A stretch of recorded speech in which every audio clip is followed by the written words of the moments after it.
দর্শকবিন্দু, আমরা এইমাত্র রিসাং ঝর্ণা থেকে আমরা ফিরে আসলাম। এখনো কিছু পথ বাকি আছে।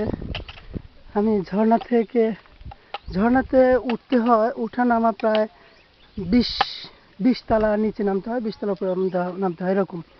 তো আমরা দেখতে পাচ্ছি ওই যে একটা ঘর দেখা যায় উপরে, ওই ঘরটাতে আমরা যাব এবং যেতে হবে আঁকা বাঁকা রাস্তা দিয়ে। আমি আসলে বুঝতে পারছি না কিভাবে এখানে যাব। এখন আমি হয়রান হয়ে পড়েছি। ওহ গড, বিশাল বিশাল পাহাড় আপনারা দেখতে পাচ্ছেন চারিদিকে।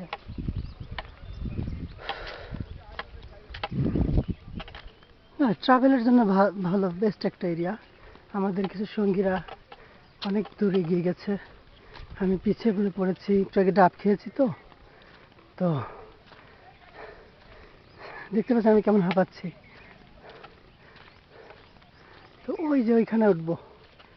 ও খোদা, এখন ওইখানে উঠে একটু বিশ্রাম নিয়ে তারপরে আবার আমরা হেরিটেজ পার্কে যাব। তো হেরিটেজ পার্কে আপনাদের সাথে দেখা হবে। ভালো থাকুন সবাই।